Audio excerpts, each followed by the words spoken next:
What if I told you the devils you were warned about were once the gods your ancestors danced with? What if I told you that before they were demons in doctrine, they were deities in devotion, called upon with love, not dread? This isn't mythology. This is memory. This is the theft of divinity rewritten as evil. This is the story they buried in ash and shame so you would never find your reflection in the face of the divine, because if you ever did, you'd never bow again. This is the story of how African gods were turned into demons, not by accident, but by design, through conquest, through colonization, through conversion, and through fear. This is not about religion. This is about power. It always was, because he who controls your gods controls your spirit, and he who controls your spirit controls your identity. And let me take you back to the firelit nights where drums spoke the language of the stars, where gods walked among people, not as invisible tyrants, but as family. Gods who were called by names that honored the river, the mountain, the womb, the sun. Oya, Ogun, Eshu, Shango, Mawu, Nyame, Nzambi. These were not demons. These were life itself, the cycles of nature, the guardians of breath and bone, the forces that lived inside you and around you. And every child born into this earth knew they were not separate from God. They were an extension of the divine. But then came another story, a colder one, a foreign one, a God who was jealous, who demanded obedience, who ruled not through harmony but through hierarchy. And this God didn't come alone. He came with armies, with missionaries, with crosses that cut deeper than swords. He came with a book that erased every name that didn't serve his kingdom. And he called every other god false, every symbol foreign, every ritual wicked. And just like that, the gods of the old world were no longer divine. They were demons. But who decides what is demonic? And by what right does one god erase another? These questions still burn beneath the surface of every converted soul who feels the ache of something missing, who prays to a foreign throne while dreaming of a forgotten drumbeat. You were taught to fear the spirits that once answered your ancestors' cries, but they were never evil. They were exiled from temples, from scripture, from memory. And still they wait. In the corners of dreams, in the rhythm of the heartbeat, in the whispers of your intuition, because they were never dead, just renamed, demonized, locked behind the bars of religious shame. Oya was no longer the goddess of wind and change. She became a witch. Eshu, the trickster messenger, was painted as Satan himself. Shango, god of thunder and divine justice, became a devil to be cast out. And just like that, generation after generation began to forget what power once looked like when it had a black face. The strategy was simple. Call their gods demons, then call salvation the act of rejecting them. And salvation became self-rejection. The only path to God now required you to turn your back on everything that once made you divine. Can you see the violence in that? Can you feel the silence left behind? But the earth never forgot, and neither did your blood. That's why you're here now, remembering. You wouldn't be listening to this if your soul hadn't already begun to wake up. And once you awaken, the lie cannot survive, because the truth rings louder than any doctrine. Your gods were stolen, not sinful. They were renamed, not wrong. And if they were turned into demon, then who did the turning and why? To answer that, we must go deeper, into the halls of colonization where kings and clerics worked hand in hand. Because when they arrived on African soil, they didn't just take land, they took spirit. They needed to destroy the gods to control the people. And they did it with holy water in one hand and chains in the other. They came not just with muskets, but with missions. Not just with bullets, but with Bibles. Not just with chains, but with verses. And those verses, repeated like spells, did what no sword could. They made a people forget that they were once divine. This was not just the theft of gold or land. It was the theft of memory, of meaning, of the sacred. The colonizers knew that the most powerful way to break a people was not to kill them, but to convert them. Because a body enslaved can still rebel, but a soul that believes its own gods are evil will never rise. That's why the first thing they attacked was the altar. Not the one in a church, but the one in the forest, the one in the womb, the one in the song.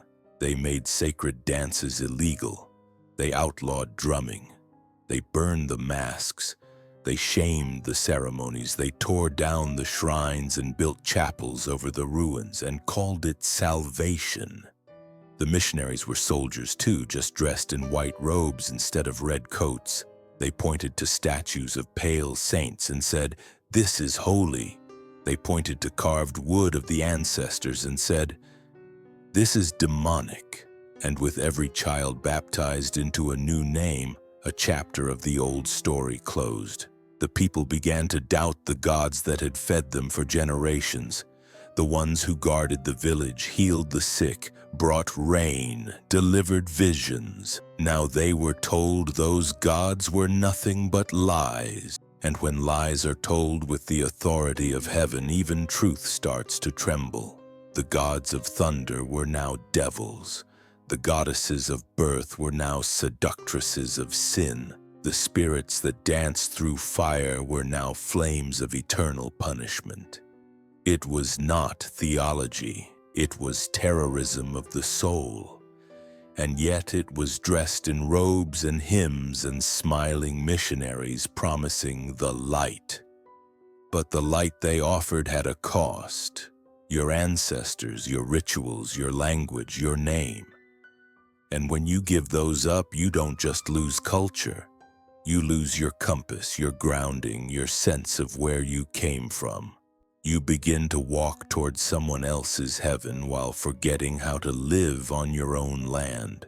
And that's how the gods turned into demons, not by mistake, but by strategy. Because only then could the oppressor's God reign supreme. They didn't just replace gods. They rewrote the very meaning of good and evil. They made you believe that submission was holiness, that obedience to foreign power was godliness, that your skin, your rhythm, your gods were flawed, cursed, inferior. And they preached this with passion while kneeling before a whitewashed altar. And the irony? The same things they demonized, they stole. Your music became their symphonies, your rhythms became their drums, your herbs became their medicines, your gods became their myths. But for you, they left only shame. This is the war that never ended, 'cause it wasn't fought with guns, it was fought with guilt. And that guilt passed down like a virus, generation after generation. A shame so deep it made you forget who you were before the Bible reached your village. A shame so subtle you didn't even know you were carrying it. But if shame can be taught, then so can remembrance. And if the gods were once turned into demons, then maybe they can be remembered as gods again. Maybe your soul came here tonight to do exactly that. Because the truth is rising and the spirits are speaking again. Not in thunder, but in whispers. Whispers that say we are still here. So the question becomes, are you ready to listen? Are you ready to remember the names they tried to burn from your bloodline? Because once you do, you can never go back. The most dangerous thing you could do, Zama, was remember. Remember the names, the faces, the stories. The sacred chants passed from elder to child like fire cupped in trembling hands. Because when you remember a name, you summon a presence. And if those names rise again, so does the power that was buried beneath centuries of ash. That's why they tried to silence them. That's why they painted them black. Not with reverence, but with fear. Ogun, not a demon, but the spirit of iron, of transformation, of forging destiny through the fire of your own will. Shango, not a devil, but the thunder that protects, the lightning that judges injustice. Ishu, not a trickster of evil, but the keeper of the crossroads, the opener of roads, the divine messenger between realms. But they were renamed, distorted, cast as villains in a story not their own. Why? Because their true stories were too empowering, too rooted, too black. So they whispered new names: Lucifer, Satan, demon, witch, possessed. And they laid those labels like chains on the necks of gods. They made sure your grandmother couldn't pass on the stories without fear. They made your mother hide her rituals in the back room. They made you forget what your own dreams used to mean. And then they said, come to church, come be saved. Saved from what? From your own divine inheritance? But some names refused to die. They kept showing up in dreams, in songs, in the rhythms of hips swaying under moonlight. They echoed in Yoruba, in Bantu, in Fon, in Congo.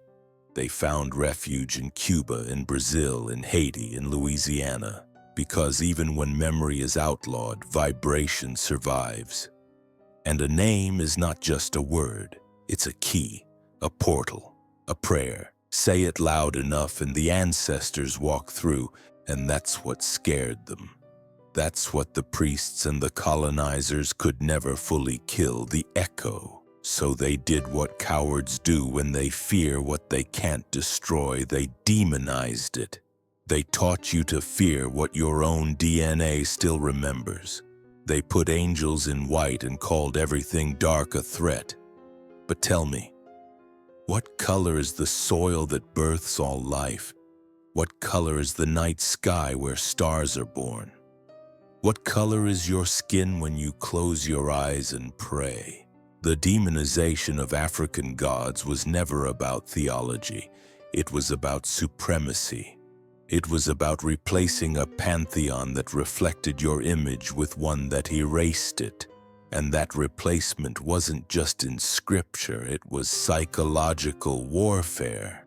Because once you see yourself in your God, you walk differently, you speak differently, you don't submit, you remember. And that remembrance is dangerous because it cracks the illusion. It reawakens the parts of you that were never meant to be tamed. The parts of you that know how to call the rain, how to move energy, how to speak to the unborn and the dead. That is not evil, that is sacred. And the only reason they called it dark was because it didn't bow to their light. But the light that blinds is not divine. The true light reveals, and what it's revealing now is the truth. Your gods were never demons. Your traditions were never curses. Your blood was never broken. It was bound, and now the spell is wearing off. The names are returning. They're rising in you like a flame that refuses to be snuffed out. So say them, speak them, honor them, because what they demonized may just be what sets you free. And freedom begins when you finally ask, what else have I been taught to fear that was once sacred? You didn't come into this world fearing your ancestors. You were taught to. You didn't come into this world ashamed of the drum, the dance, the ritual, the trance.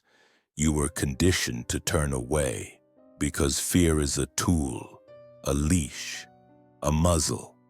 And when you teach someone to fear their own spiritual roots, you don't have to chain their bodies. They'll chain their minds, and a chained mind forgets that it was once divine. What was once sacred became suspicious. What once healed became harmful.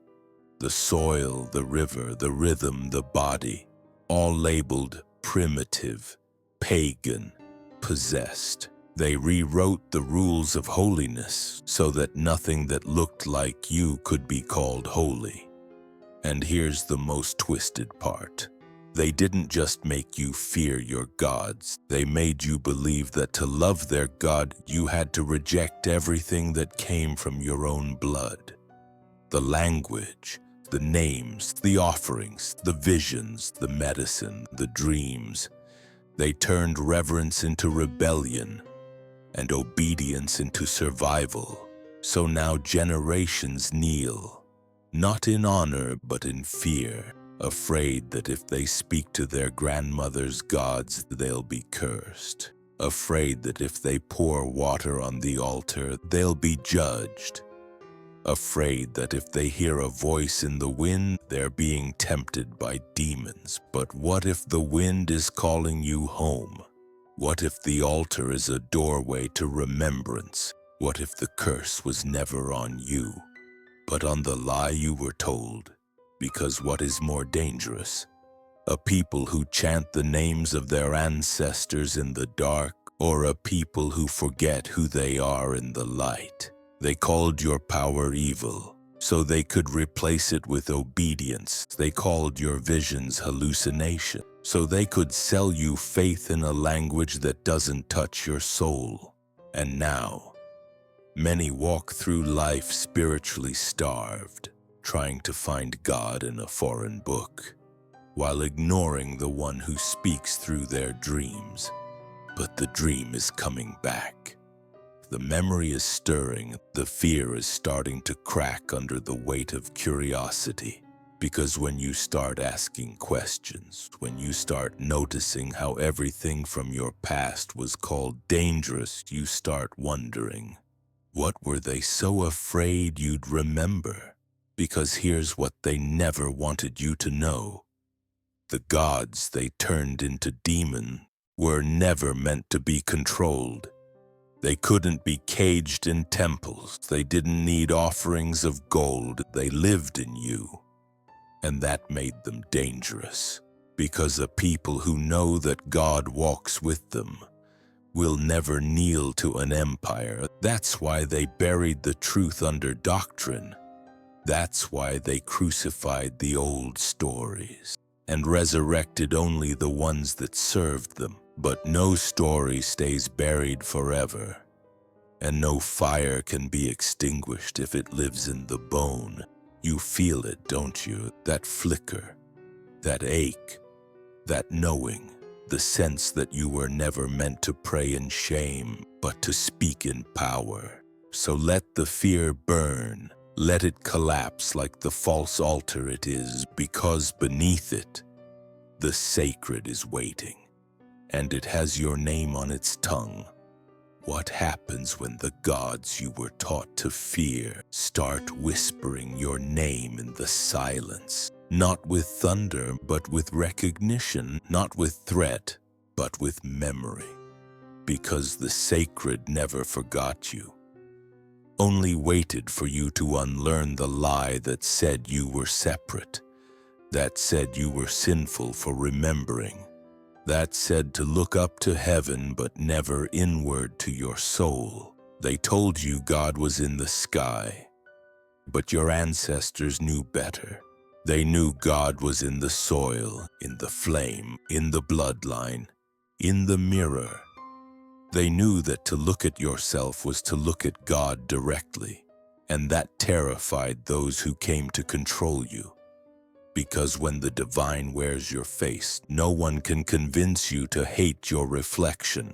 But when they removed the gods from your image, they replaced reverence with shame. And shame is easier to control than pride. So the whispers had to stop.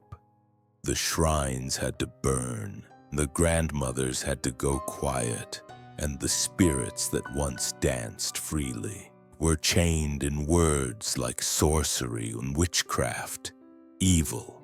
But they never stopped speaking. They just got quieter, waiting for a time when someone like you would hear again. And now you're hearing, not with your ears, but with your memory. A memory older than the Bible, older than the mosque, older than the cross. A memory etched into the bone of your existence. It calls to you when you hear the drum and your chest answers. It stirs in you when incense curls and something inside exhales. It rises when you speak the names they told you to fear and feel peace instead of panic. That is your clue. That is your confirmation. The sacred was never the problem. The problem was the system that told you to fear yourself. Because when you fear yourself, you seek salvation in other people's gods.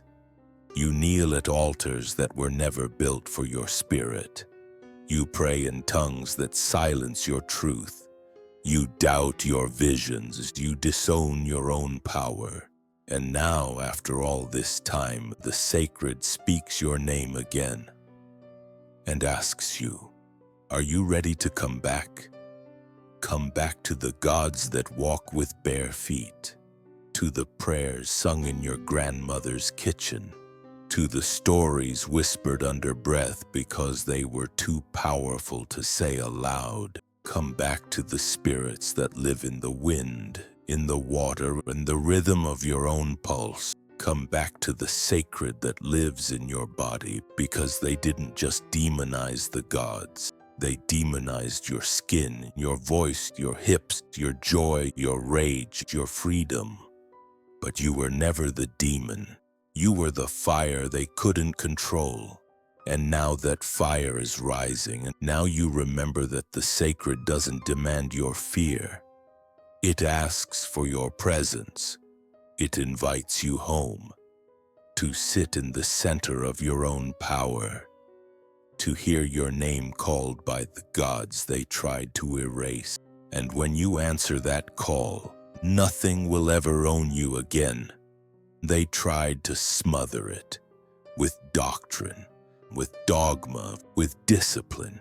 They tried to put out the fire with guilt, but guilt doesn't touch ancestral flame. It only delays the moment when the blaze returns, and now it's returning. Not in rage, but in recognition, because what they called rebellion was remembrance. This fire lives in your spine, in your belly, in the backs of your eyes when you see injustice and something ancient stirred. It's not new, it's old. Older than pyramids, older than scripture, older than the shame they taught you to wear like a holy robe. They told you to burn your herbs, to break your beads, to silence your tongue, to cover your offerings and swallow your dreams. And still, your soul glowed, quiet, resilient, waiting for the day you'd ask, who lit this inside me? Because here's the truth. You are the altar, you are the prayer, you are the sacred fire they failed to contain. And the moment you realize that, the illusion falls. The illusion that says the divine is distant, that says holiness has one face, one name, one path. The illusion that told you to worship someone else's God, while erasing the gods that looked like your grandmother. But fire has no master, and truth doesn't ask for permission. So when your ancestors called on Ogun, when they sang for Shango, when they danced for Oya, they weren't conjuring demons, they were conjuring balance, power, protection, and that scared those who built empires on submission. So they had to lie. They had to flip the story. They had to paint your gods in shadow so theirs could shine without question. But what happens when people start seeing in the dark again? When they stop fearing their reflection? When they realize that the flame inside them is not sin, but signal? They return to the truth, to the rhythm, to the root, to the gods they were taught to cast out. And when they return, everything changes, because when the fire rises, it doesn't just warm you, it awakens you.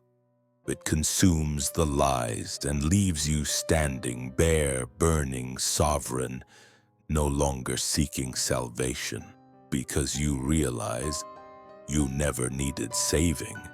You only needed remembering. And now that the fire is burning again, you have a choice. Keep pretending you're lost, or follow the smoke back to the place your soul never left, the place where your gods are waiting. Not to judge you, but to welcome you home. You've always belonged, even when they told you otherwise, even when they baptized you in foreign names and called it rebirth, even when they buried your gods beneath cathedrals and said your memory was a myth. Even then, you were still tethered to the sacred. You just forgot how to listen, because they taught you noise, sermons, shouts, systems. But your gods, they speak in silence, in intuition, in rhythms, in dreams that don't make sense until your soul nods in recognition. That's why you don't need to learn anything new. You need to remember, to feel the soil under your feet and realize it's speaking to you, to feel your tears and understand they are offerings, to sit still and finally hear the voice that's been humming beneath the chaos. That voice doesn't demand, it doesn't threaten. It remembers who you were before the shame, before the exile, before the scriptures told you that only whiteness could be divine. Because that's what they did. They replaced belonging with begging, made you feel like an outsider to the very force that created you, told you to kneel but never to dance, told you to confess but never to sing, told you to fear but never to feel. But your soul, it remembers the place it never left, where gods weren't watching from a distance. They were walking beside you, inside you, laughing with you, grieving with you, teaching you through fire, through flood, through breath. They made you forget that heaven was a lie, if it meant abandoning your roots to get there. But your heaven was always here, in your language, in your music, in your body, in your tribe, in your tears. They taught you to leave all of that behind, but you were never supposed to leave. And now that you're remembering, the return begins, not to a place, but to a power, the power to look at everything you were taught to fear and see it as sacred again. The beads, the shells, the incense, the chants, the old stories, the water in the bowl, the salt on your tongue, the name you whisper when no one is watching. These are not relics, they are reminders. Reminders that your gods never left you. You were just taught to close the door, but now you're opening it. Now you're stepping over the threshold, back into the arms of what you were told to forsake. And what's waiting for you isn't judgment, it's joy. Because the gods don't hold grudges, they hold memory, and they've been holding yours until you were ready to hold it again. So take it, claim it. Not as something new, but as something ancient returning to its rightful place. You are the home they've been waiting to return to. You've been taught to reach upward, but the truth has always been beneath your feet. Not in a distant sky, but in your breath, your bones, your blood. You were told the sacred lived in temples and texts. But your body is the temple, your story is the text. And every step you take in remembrance is a verse the gods never stopped writing. You are the altar they couldn't burn, the prayer they couldn't silence, the rhythm they couldn't erase, because your existence, your blackness, your beauty, your breath, is divine rebellion against every lie they fed your spirit. You are not possessed, you are empowered, you are not cursed, you are the curse breaker, you are not lost, you are the way home. And home is not a place you find, it's a presence you return to. It's the hum in your chest, when the drum beat matches your heartbeat. It's the warmth in your palms, when you pour water and whisper names they tried to erase. It's the tears that rise, when you realize the gods never left, they just waited for you to see past the disguise, past the stained glass windows that showed only white faces, past the pages that labeled your gods devils and called it salvation, past the pulpits that spoke in tongue but couldn't pronounce your ancestors' names.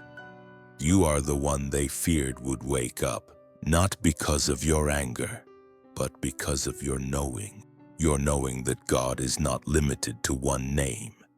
Your knowing that what they demonized was what once healed you, protected you, guided you.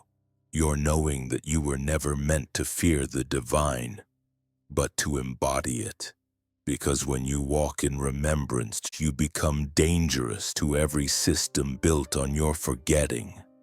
You become the fire that lights others, the mirror that reflects forgotten power, the echo that calls the others home. And make no mistake, home is calling, through the song you haven't sung since childhood, through the scent of smoke that brings peace, through the pull in your gut when you hear a name like Oya or Ogun or Shango, and something inside stirs like it's heard it before. That stirring is not confusion, it's awakening, it's recognition, it's the gods knocking from the inside, asking if you're ready to stop running and start remembering, because you're not just remembering for yourself. You're remembering for the ones who had to forget to survive, the ones who spoke to the gods in the dark because daylight brought judgment, the ones who buried their altars under beds, who hid their beads inside books, who smiled in church but wept in secret. You are the return they prayed for. And now that you've arrived, what will you do with this fire? Because once you know, you cannot unknow. And once you return, you become the bridge for others to cross. You are not just one. You are many. You carry voices in your chest that do not belong to this century. Laughter from women who danced before chains. Wisdom from men who spoke to storms and made them still. Power from children who were taught to hide their magic, but never forgot the spark. You walk with the memory of 1,000 forgotten deities, braided into your hair, woven into your skin, whispering through your every breath, we are still here.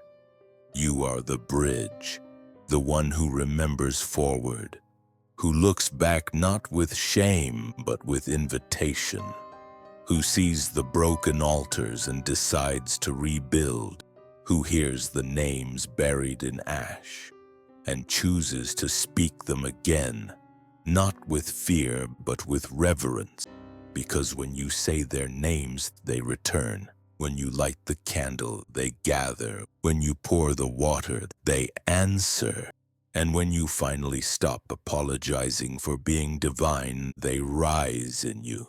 Not as ghosts, but as gods reborn in the flesh of your freedom.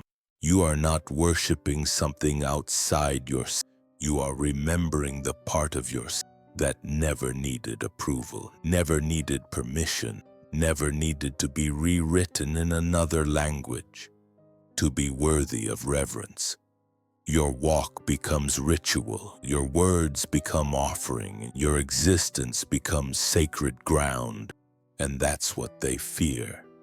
Not your skin, not your rage, but your memory. Because a black soul that remembers is a force that can't be colonized. They told you your gods were demons, But you've seen the real demons. They came in boats, with crosses, with contracts, with paper gods and holy wars. They didn't bring salvation, they brought separation. And still your God survived. In the hush of lullabies, in the rhythm of the hips, in the herbs your grandmother boiled when the pharmacy failed, in the names passed down like contraband, in the dreams you couldn't explain, in the moments you felt something watching over you, but not from the sky, from the soil. You are that soil now, fertile with remembrance, heavy with story, sacred with presence. And the gods, they don't want worship, they want partnership, they want embodiment, they want you, whole, wild, awakened. So cross the bridge, and as you do, carry others, speak the names they're afraid to say, rebuild the altars they forgot they needed, call the gods by the names they were forced to abandon, because you are not converting, you are coming home. And this home was built before the Bible, before the mosque, before the conquest. This home was built in you. And now it's time to light the fire. Not just to warm yourself, but to guide the others back to the place we were never meant to leave. You were never supposed to forget them, not the gods, not the names, not the power stitched into syllables your tongue no longer trusts. They made you think you were cursing, but you were conjuring, calling on ancient frequencies that cracked open portals, that turned soil to sanctuary and breath to blessing. They feared those names: Ogun, Yamaya, Shango, Obatala. They feared them because they couldn't control them, couldn't box them, couldn't kill them even after they chained the people who carried them. So they did the next best thing and they distorted them, turned gods into ghouls, turned healers into heretics, turned spiritual birthright into spiritual warfare, and then handed you a book that told you to reject your own reflection. But there's something they never understood. You can't kill what was born from the earth. You can bury it in doctrine. You can chain it in shame. You can beat it into silence. But eventually, the roots break through the surface, and now the names are rising again, on tongues that had been tamed, in dreams that feel like deja vu, in songs that weren't taught but remembered. Because these names aren't just names, they're keys. Each one opens a door you forgot you closed. Each one unlocks a power they told you was evil, because it didn't look like theirs. But your gods never needed validation. They didn't beg for temples. They didn't crave followers. They lived in the storm, the river, the breath between heartbeat and silence. And they still do. They waited, patiently, in the background of every prayer you thought no one heard, in the ache that never left your chest because your spirit knew something was missing, in the goosebumps that arrived when you heard their names, even if you didn't understand why. But understanding is not the point. Recognition is, and when your spirit recognizes, you don't need proof. You don't need permission. You don't need a priest to approve the altar in your bones. You just need to speak. Whisper their names, not like you're afraid, but like you're home. Because every name you reclaim is a spell broken, a curse reversed, a gate reopened. So speak them loud, software, in tears, in songs, in silence. And know this: you are not summoning demons. You are summoning the version of you that never left the circle, the version of you that remembers. And once you remember, there is no going back, only going deeper. into the names, into the rhythm, into the power they tried to convince you was dangerous because it was never meant to be controlled. They could shackle your hands, but not your essence.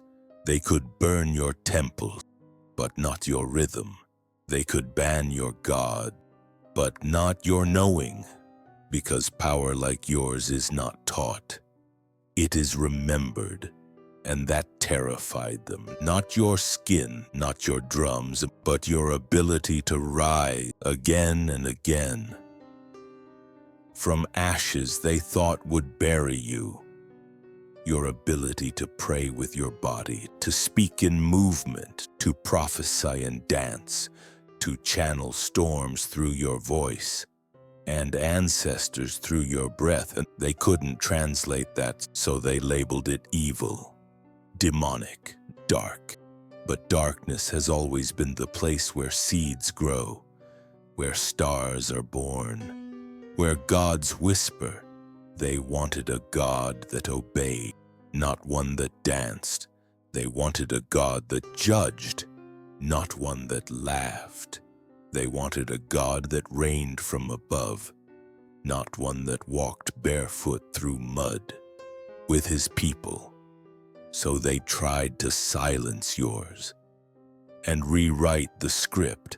But your power, it doesn't read scripts. It improvises, it survives, it adapts. It sings in keys they never taught.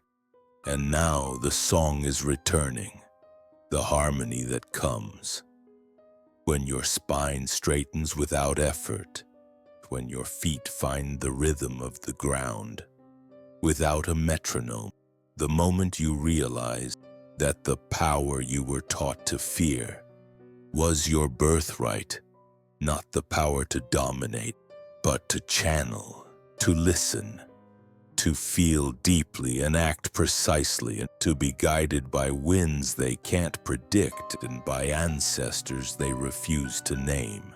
This is why they feared your God, because your gods did not ask for submission. They demanded alignment, and alignment cannot be faked. It cannot be bought. It cannot be colonized. You are that alignment when you trust the pull inside your gut, when you light a candle with intention, when you speak to the river like it hears you, because it does, when you call on your ancestors, not to worship them, but to walk beside them. They turned your connection into a cautionary tale. They said you were dangerous. And they were right. You are dangerous to anything built on forgetting, to anything that thrives on the absence of your truth. So let them call it what they will. Witchcraft, blasphemy, heritage. They can label it how they want, but your soul knows the frequency, your body knows the steps, and the gods know the sound of one of their own coming home. The chains they forged out of fear are rusting now, breaking link by link each time you remember, and with every crack a new path opens, one where your power no longer has to ask for permission to speak, to rise, to return. It doesn't ask, it doesn't wait. It erupts like a drumbeat breaking silence, like a dream that refuses to fade. Power, real power, doesn't come in robes. It doesn't descend from heaven on wings. It comes barefoot, sweating, weeping, laughing. Through you, through the memory buried in your bones and the fire stitched in your breath. Because when power returns, it doesn't ask for the spotlight. It burns it. It makes you uncomfortable because it exposes the lies you were taught to love. It breaks the rhythm of your survival to teach you how to truly live. It tears down the altar, only to show you that your body was the altar all along. They never expected you to last this long. They built systems assuming your extinction. They wrote doctrines like gravestones, believing your gods wouldn't rise again. But here you are, not a ghost, not a victim, but a living, breathing prophecy of what happens when the forgotten remember. And when you remember, you don't just light candle. You ignite revolutions. You don't just chant. You reprogram reality. You don't just pray. You awaken the echoes of ancestors who've been tapping at the walls of your silence for generations. Because power was never in their churches, it was in your grandmother's hum. As she stirred the pot, it was in your uncle's stare. As he spoke without moving his lips, it was in the circle of women who didn't need scripture to summon rain or truth or clarity. They called it superstition because they feared what they couldn't patent. They called it evil because it didn't obey their God. But you were born of that disobedience. And in your disobedience lives your liberation. So stop waiting for permission to rise. You are not here to be polite. You are here to awaken, to remember, to embody, to disturb. And yes, to terrify those who thought they buried your gods beneath their cathedrals and court. Because your power has returned, and it came not in whispers, but in roar. Not as a servant, but as a sovereign. Not as a borrowed story, but as the original manuscript, written in black skin and eternal fire. You were never lost. You were stolen, then renamed, then returned to yourself by force of memory. And now that you remember, what will you do with this thunder in your chest? Because the gods are watching. Not from above, but from within. And they're not waiting for worship. They're waiting for movement, for you to rise, to speak, to walk like one who knows. When power returns, it doesn't knock. It breaks the door open and says, I was always you. They watched you move, speak in tongues, chant words your mouth was never taught. And they panicked, not because it was evil, but because it was ancient, because it bypassed their systems, and because it didn't need books or priests or permission, because you just became the living proof that power doesn't come from outside. So they called it possession. Said a demon had entered the room, tried to cast out what wasn't theirs to name. But that trembling in your spine, that fire in your gut, that clarity so pure it hurt, that wasn't possession. That was a download, a transmission, a divine memory being reactivated in real time. You weren't losing control. You were stepping into alignment. You were shedding layers of colonial amnesia and touching the part of yourself that had never been touched by slavery or shame or Sunday morning fear. They didn't understand it. How your eyes changed, how your voice deepened, how you seemed to leave and return, more powerful than before. But your people knew, your ancestors knew. The circle of grandmothers behind your shoulder nodded silently as you remembered what you were made of. Because in our traditions, the spirit taking hold of your body was not a sign of danger, but a sign of readiness. It meant you had become a vessel wide enough for truth to enter, a drum hollow enough for rhythm to echo, a heart pure enough for fire to dwell. But they feared that, so they turned spirit into symptom, turned trance into trauma, turned sacred embodiment into psychological illness. And we, taught to fear ourselves, began to agree until the day we stopped, until the day the shaking returned, until the visions came again, until the music woke us in the middle of the night with no source but soul.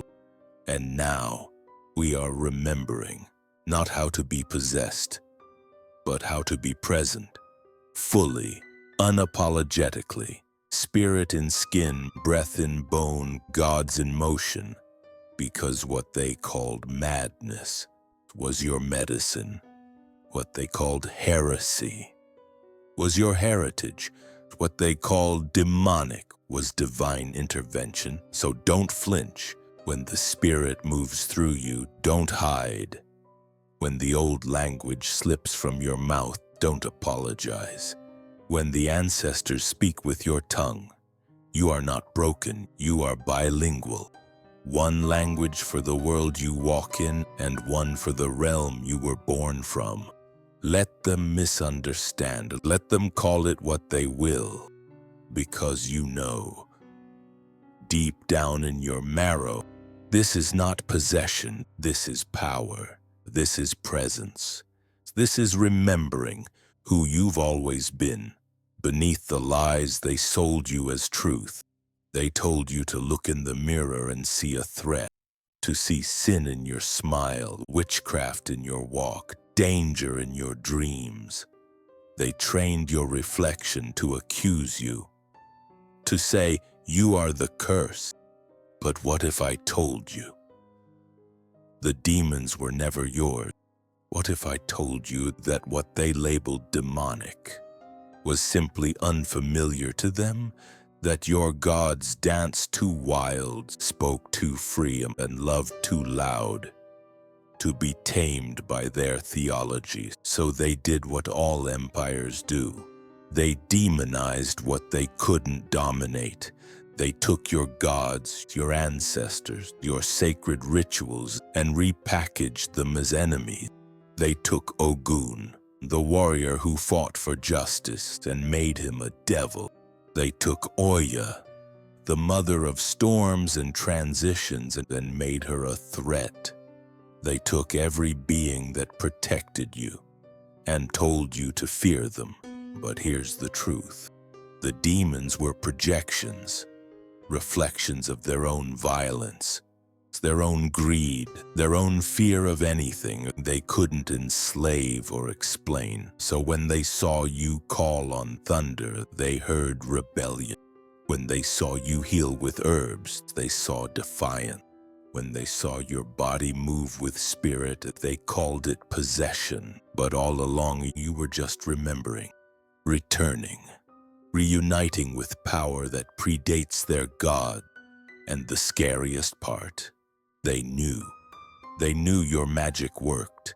They knew your rituals opened doors. They knew your ancestors still walked with you, so they convinced you to stop, to be ashamed, to sever the connection. But a cut root doesn't die, it regrows. And that's what's happening now. You're sprouting again, pushing up through the concrete of colonization.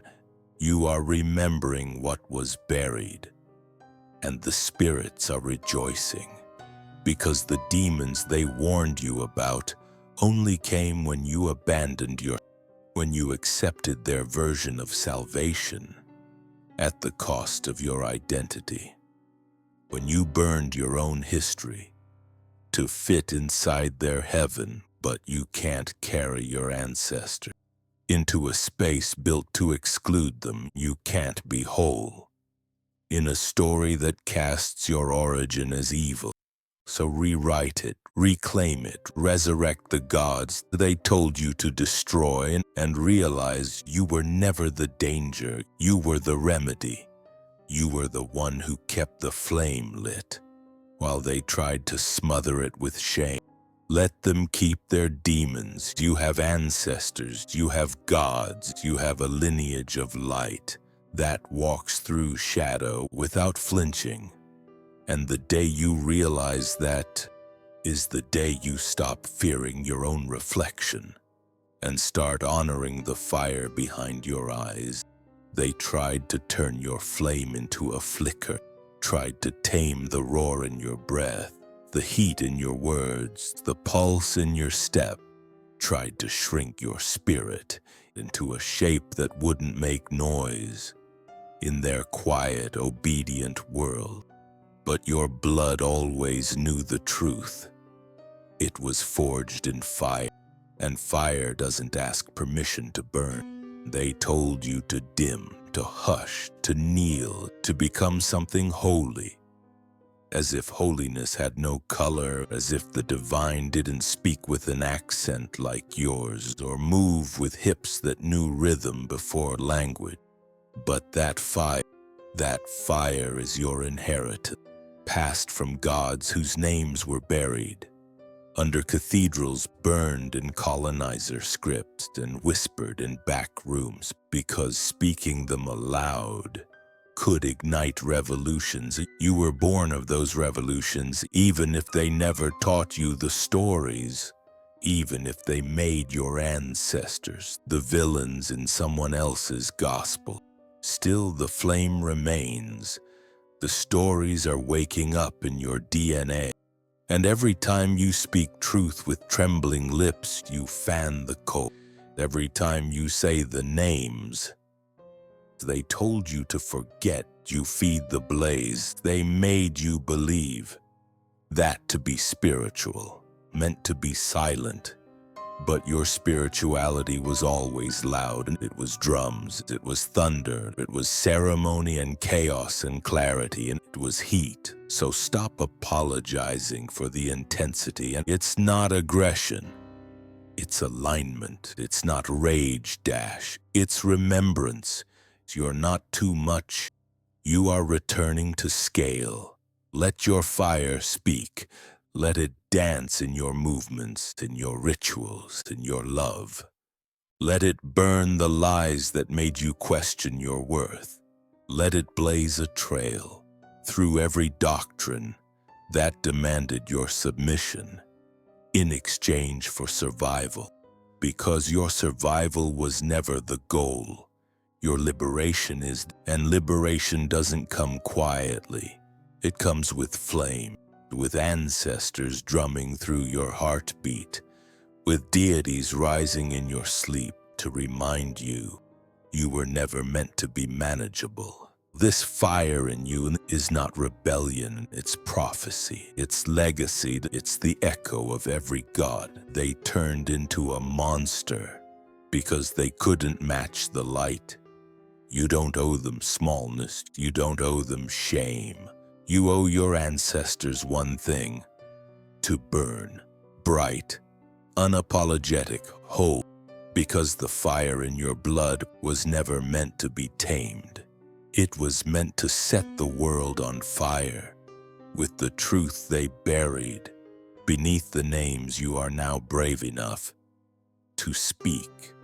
From the moment you opened your eyes, they wrapped you in fear disguised as protection, told you not to talk too loud, not to ask too many questions, not to stand out, not to get too close to the edge of your, because what lived there scared them. But what they called dangerous, your ancestors called divine. You weren't born to be safe.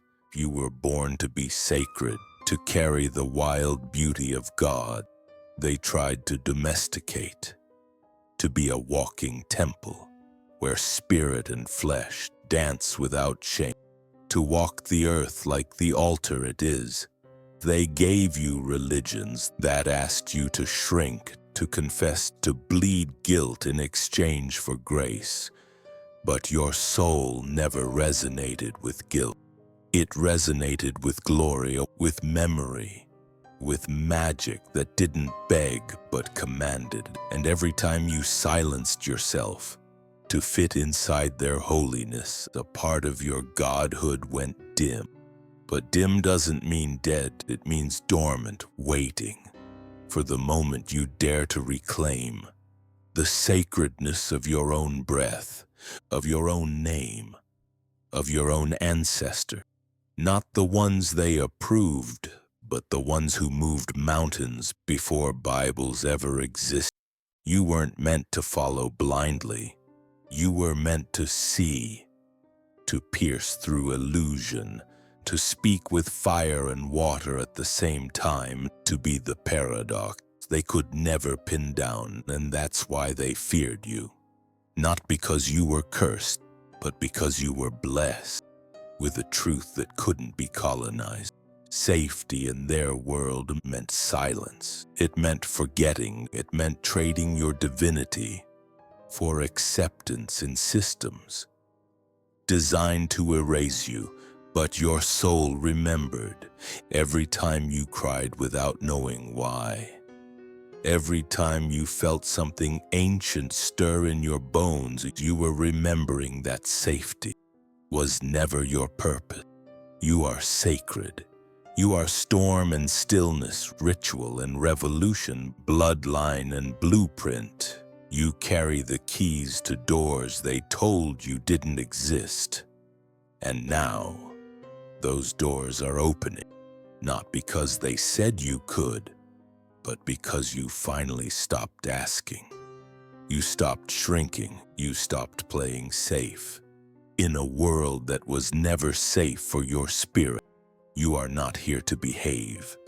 You are here to blaze, to bless, to birth, to break curses with your mere existence.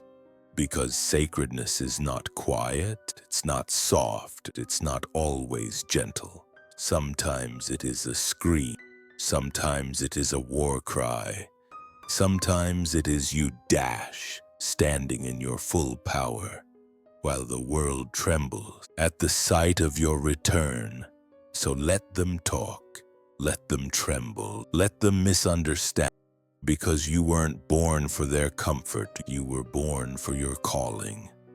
And that calling is sacred, always has been, always will be, and they came with fire.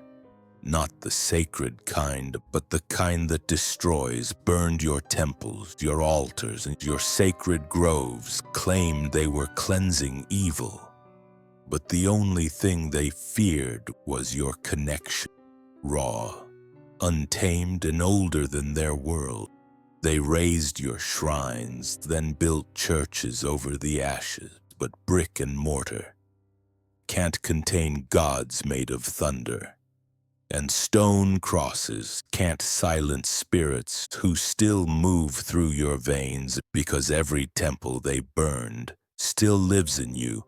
You are the archive, the holy text they couldn't erase, the living scripture written in breath, in rhythm, the way you cry out when no one's watching.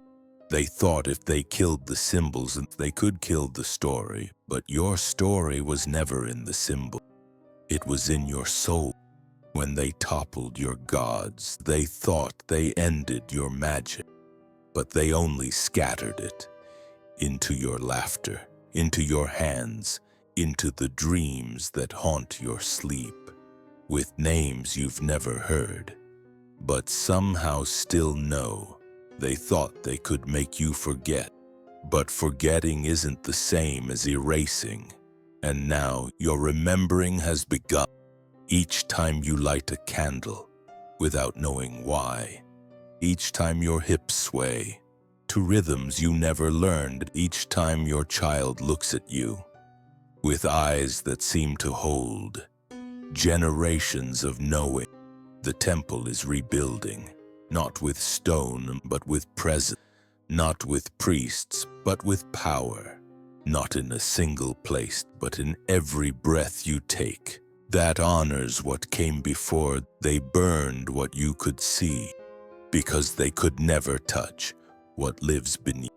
And now the foundations are rising again. Each heartbeat a drum, each step a ritual, each truth you speak, a brick returned to its rightful place. You are sacred architecture. You are altar and offering, shrine and spirit. You don't need permission to pray in your own skin. You don't need their holy water when your tears carry memory. Let them keep their cathedrals. You have cosmos inside you. You have gods who survived fire. because they became fire. You have ancestors who never needed a building to be heard. So stand tall, head high, heart open. You are the last temple they'll never burn, because this time you are not building it outside you are becoming it. They looked at your skin and saw shadow. They heard your drums and heard war. They saw your gods and called them monsters, because anything they couldn't name. They feared anything they couldn't control. They condemned and anything that looked like you. They called darkness, but what they never understood is that darkness isn't the enemy. It's the beginning. It's the womb, the seed, the silence before the first sound, the soil where everything sacred takes root. And your God, they didn't come from light. They came from depth, from the blackness of space, the blackness of the Nile at midnight, the blackness of your mother's skin, as she hummed the names of ancestors into your ears before you even knew language. That's not evil. That's eternity. They painted their gods in pale light because they couldn't fathom holiness that looked like you. So they wrote their fears into your story, called your divinity demonic, called your wisdom witchcraft, called your strength rebellion. But what they named as curses were your blessing, because your gods never needed thrones, and they lived in trees, in rivers, in breath, in fire. They were not jealous, they were not petty, they were not male, they were not white, they were balanced. Chaos and calm, death and resurrection, moon and sun, both held in harmony. So when they came with their swords and scriptures, your people didn't just lose their God, they lost the reflection of themselves in the divine. And without that reflection, the whole world got sick. Look at it now. A world that worships light and fears anything that casts a shadow. A world obsessed with heaven, but terrified of the earth. A world that builds churches, but ignores the soul. That is what happens when you erase black God. But we're remembering, and in that remembering, the spell breaks. Because the truth is this: you were never born in sin. You were born in rhythm, in resonance, in royalty, and the gods they demonized, they are rising through your voice, through your healing, through your art, through your tears, through your rage, through your reclamation. You are the temple, you are the priest, you are the prophecy. Let them keep their fear. You carry the original faith, the one born in blackness, not darkness. The one born in sound, not silence. The one born in you, not in books. And the day you stop hiding is the day the gods return, not from the sky, but from within you. Welcome home. The demons were never real, but the gods, they never left.